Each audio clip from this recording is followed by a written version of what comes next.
Welcome everybody to part 2 of the workshop, Modeling a Fibrous Layer as Porous Layer in Geodict.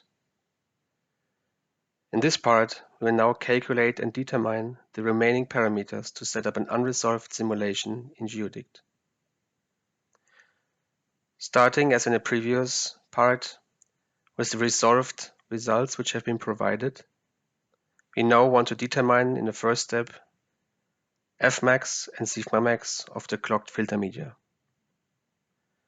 For this, we need to clip the clogged media, which involves the particles which are in depth filtration regime and the fibrous media.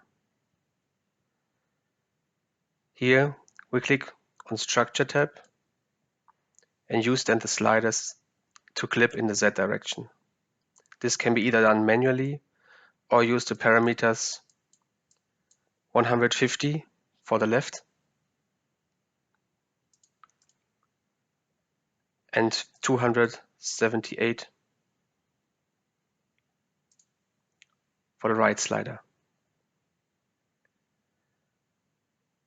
Now we see the results of our clipping and want to transfer these values to the crop function.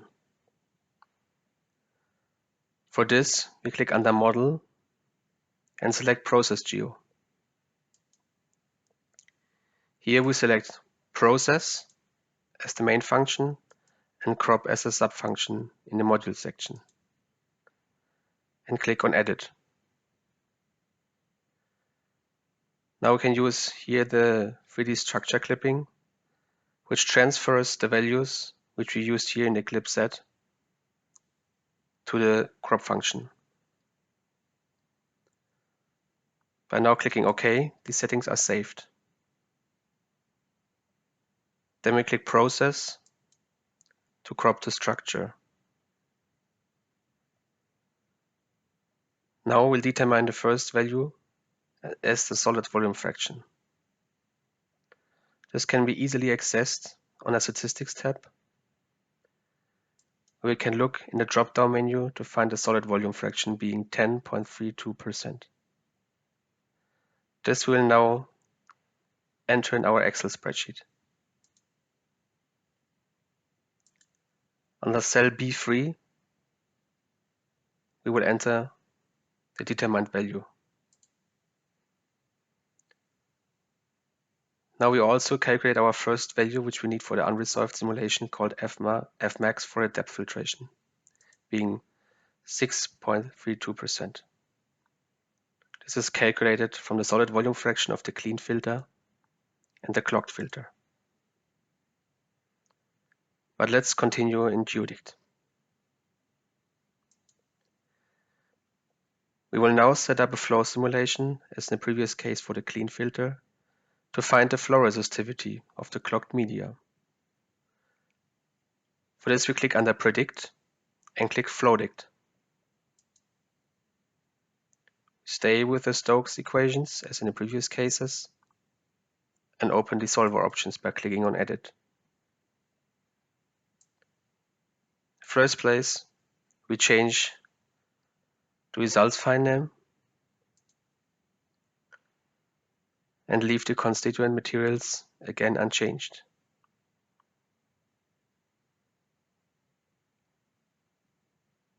Under the Boundary Conditions tab, we check that the computational direction is Z.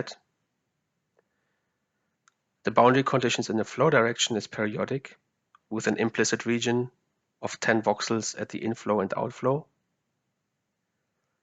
and that the experimental input has a flow rate of 32 liters per minute on a flow rate of 100 cubic centimeters. Furthermore, we also check that the boundary conditions in tangential direction is periodic, as in the previous cases.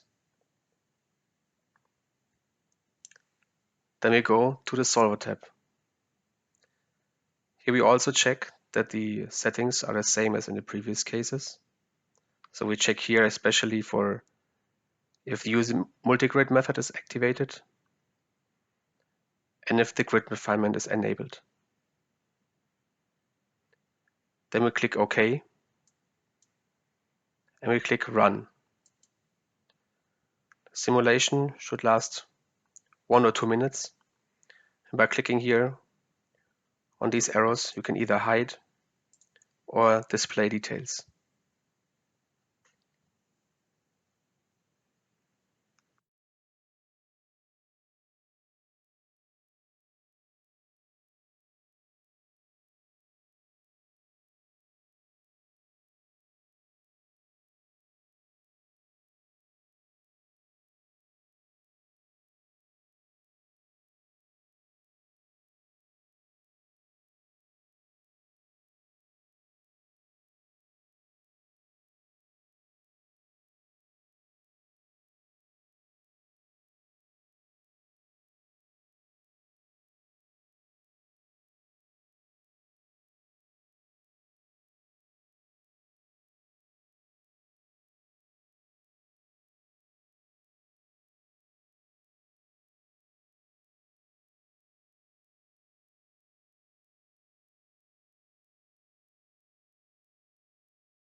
After the simulation is finished, the results viewer again opens automatically. We now extract the flow resistivity for the clocked filter media and copy it to use it in our Excel spreadsheet. Here we'll paste it under cell B7 for the flow resistivity of the clocked filter media,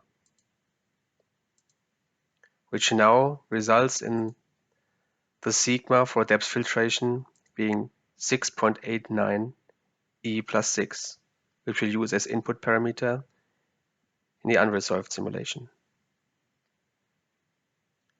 Now we are still missing the porosity value for the cake and the flow resistivity for the cake. This we will determine now when we go back to results viewer and first close the Stokes result for the clocked filter media.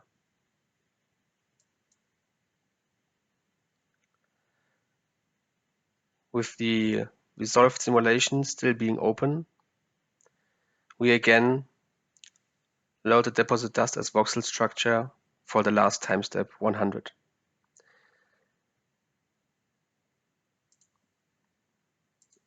In case you already closed the results, you can search for them under the File and Open Result in the menu bar, and then navigate to the folder which you downloaded the data from, which has been provided.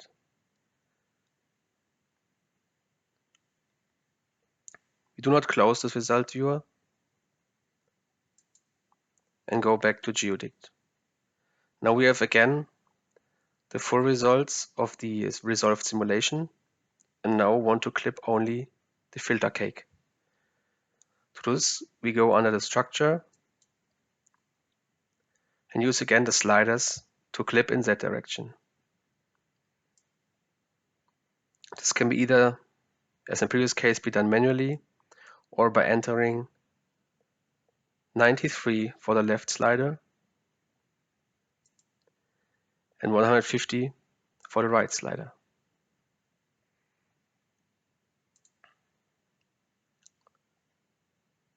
To again use Process Geo to transfer the clipping in Z to the crop function. Click Model, Process Geo, make sure that Process is the main function and crop the sub-function. Click on Edit. We now use the 3D structure clipping to transfer the values. And after this, we click OK. And then click Process.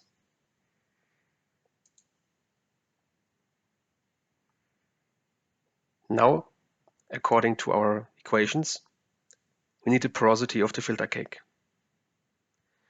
This again, we can determine from the statistics and see from the 3D representation that we have porosity of 53.49. This value we now enter in our Excel spreadsheet.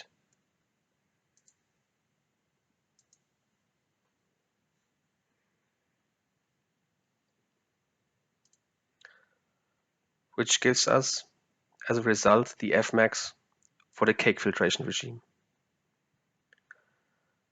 Now we are only left with the flow resistivity for the cake, which we'll determine using again a flow simulation for the filter cake. For this, we go back to Geodict, click on Predict, and choose FlowDict. Here again, we start with the Stokes equation and click on Edit.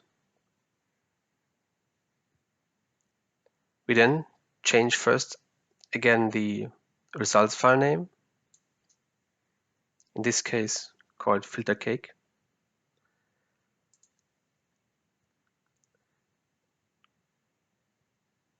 We do not change anything for the constituent materials and move directly to the boundary conditions. We check here that the direction is in Z. We have periodic boundary conditions in the flow direction, and the implicit region is 10 voxels at inflow and outflow. Further, we make sure that the flow rate is 32 liters per minute on a flow rate of 100 cubic centimeters. And we also further check that the boundary conditions in tangential direction are also periodic. Under the Solver tab, we check that the layers is used and that we activate the multi-grid method and grid refinement is enabled. We then click OK and run the flow simulation, which again takes 1 to 2 minutes depending on your machine.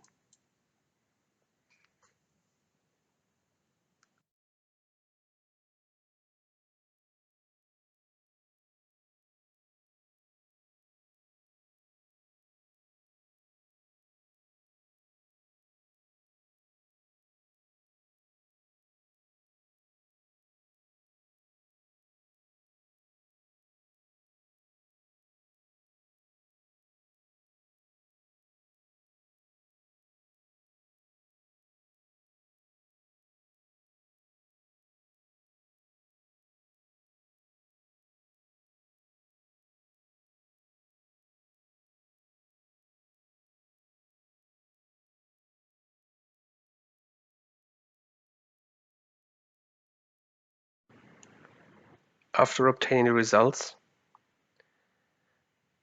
we again extract the flow resistivity here by copy and paste in our Excel spreadsheet. Here under B8.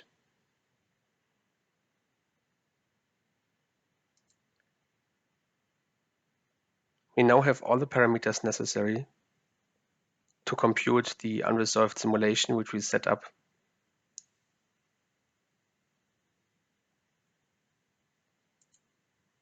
First, close the results viewer by clicking on Close. Then we go back to Geodict and click on File and discard Structure and Fields. Now we will set up the unresolved simulation. For this, we go under Model, Process Geo,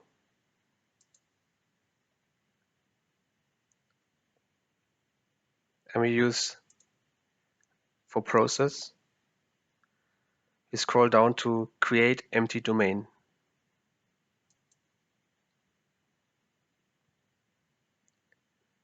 Then click on Edit,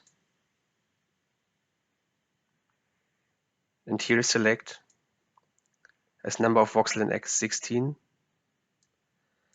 number of voxels in Y 16,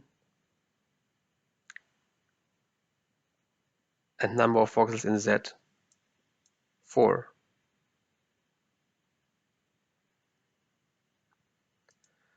The voxel length we choose has to be larger than the largest particle we had in our size distribution.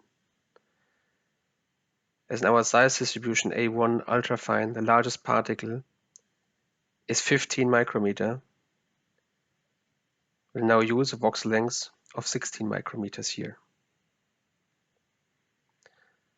This results then in the same computational domain of 256 micrometers in X and Y and 64 micrometers in Z direction. Click OK and click on Create Empty.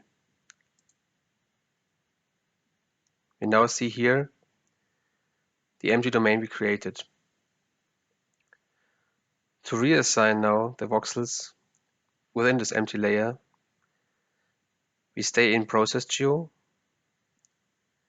We click on the functions and scroll on top to reassign and choose Reassign Material ID. Then we click on Edit, and now we choose as old material, material ID 0, air, and the new material ID should be our porous layer, so material ID 1, and click OK. Then we click on Reassign.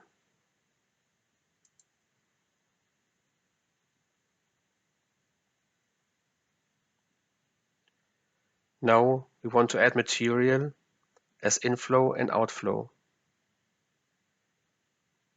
For this, we again stay in Process Geo and select Process, and then a subfunction Embed. By clicking on Options, we then add in Z- and Z+ 4 voxels with material ID 0, air. Click OK and process.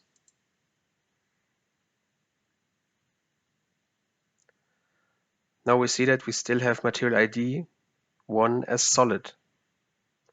To change this to porous, we go in the toolbar under Select Constituent Materials.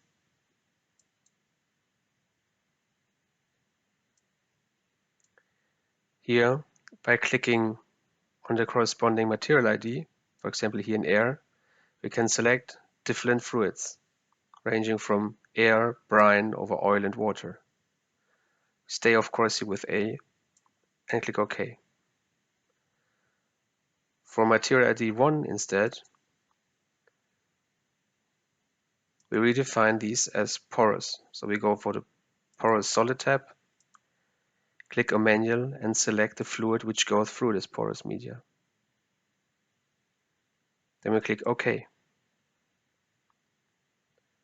As we now set the material ID 1 to porous, we also need to specify a permeability. This will be the permeability we set in our Excel spreadsheet. In this case, 3.9 E-12.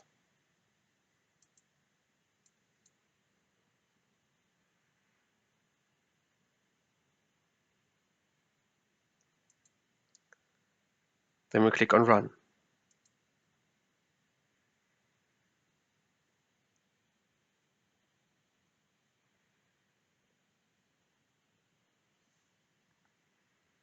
Next, we set up the filtration simulation.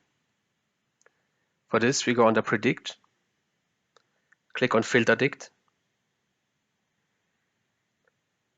Again, we choose Filter Media and Filter Lifetime as submodule, and then we click Edit.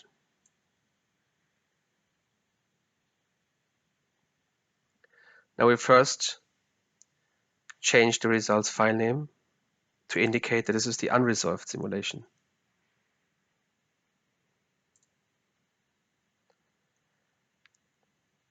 We use exactly the same input as we use for the resolved simulation.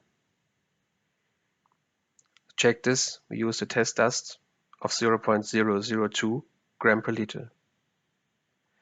We check that we have a flow rate of 32 liters per minute for a filter area of 100 cubic centimeter, which leads to a mean velocity of 0.053 meter per second.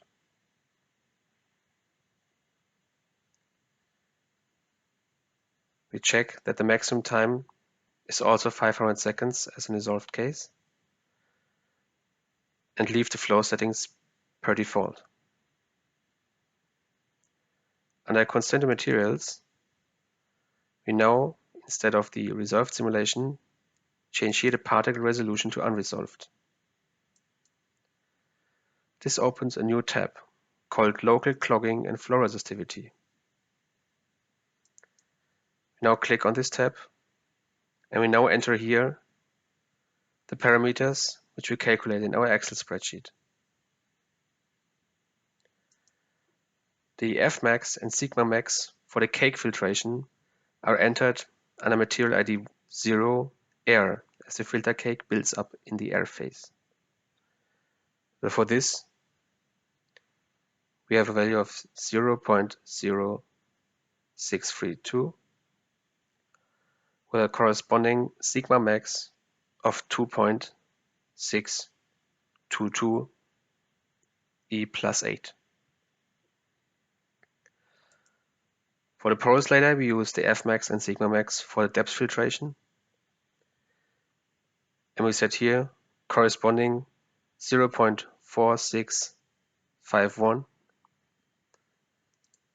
And for sigma max for depth filtration, 6.901 E plus 6.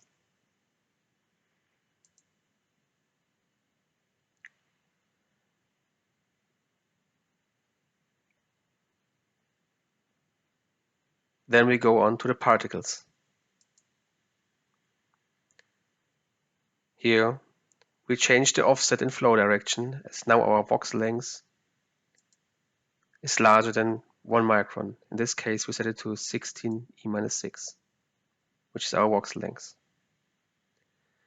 We check that the minimum number of particles per type is 200 and that the particle injection is continuous.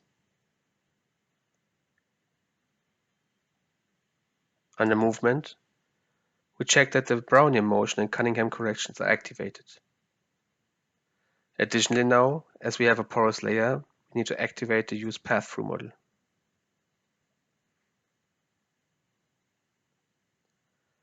Under interaction model, we now have an additional case here, pass-through model.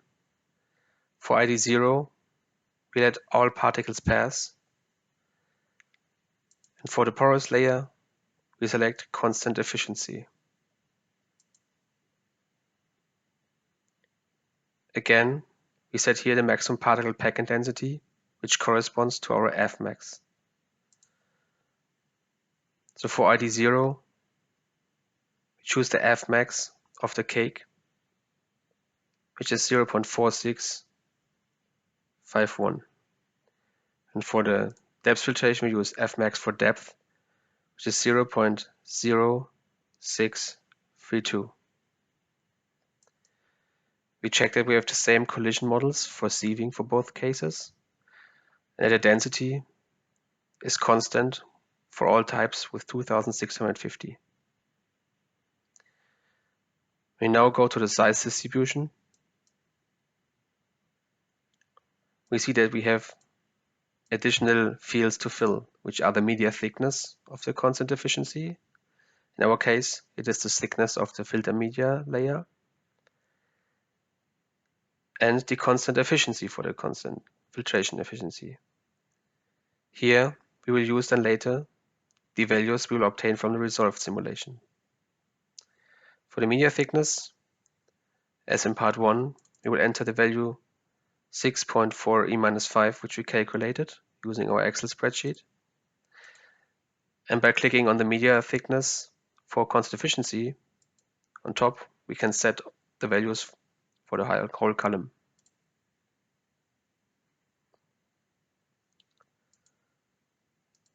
The columns for the efficiency we will fill in the second step, but first continue to the solvers. Here we check that we have the default settings for the Lear and that the batch settings correspond to them for the resolved simulation. So the time step mode is fixed and time per batch is 5 seconds, leading us to 1044 particles per batch. Also for the Lear options, we check that multigrid is activated and that we have grid refinement enabled.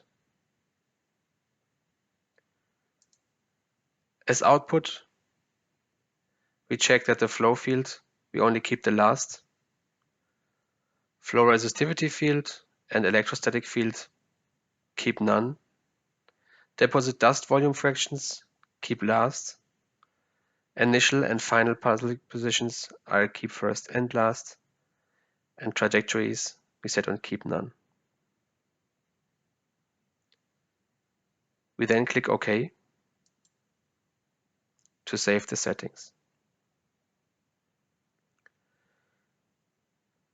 Now we'll show you the process how to get the fractional filtration efficiencies from the resolved simulations to easily enter here in the unresolved case.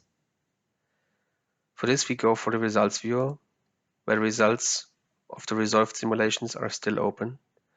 In case you close them, you can go under File, Open Results, and then navigate to results which have been provided. Here we go now under Results tab.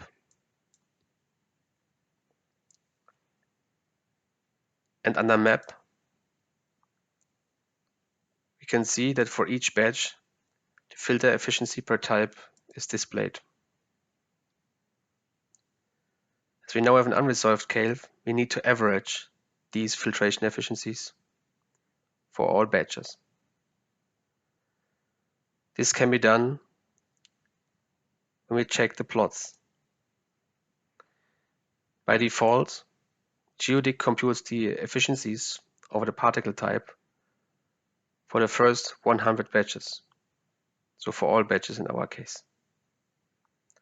So if we now go for plots on the right side, and we select from the drop-down menu the fractional efficiency by count over batches, we see the calculated plot efficiencies averaged over 100 batches. We now click right into the graph. We can save the graph as txt file. We go to our workshop and save this file.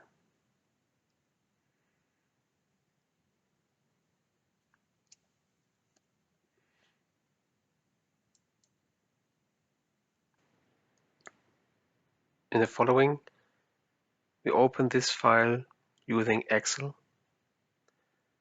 So we click on Browse, we search our workshop, we select, instead of all Excel files, we select all files, which should show us our filtration efficiency txt.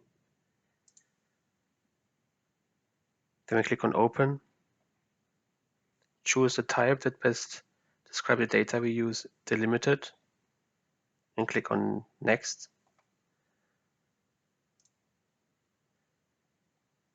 The delimiter is instead of a tab as a space. Click on Next. And then we click on Finish. This gives us two columns.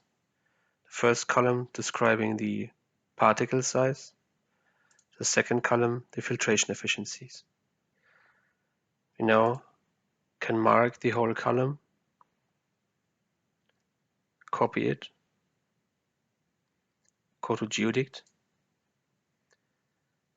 In the module section, we open again the Edit.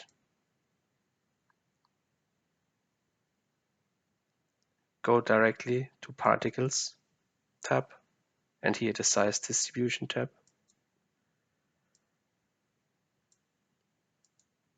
Mark the first row of the efficiency for constant efficiency and paste all the values.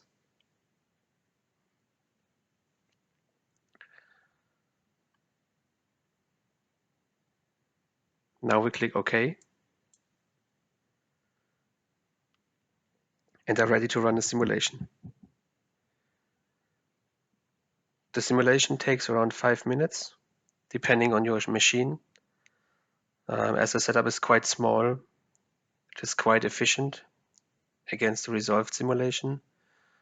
So run the simulation now, and we'll take the 5 minutes break and then have a look at the results and the conclusions of this workshop.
After the simulation has successfully finished by reaching the final time, we'll have a look at the plots we try to reproduce from the resolved simulation.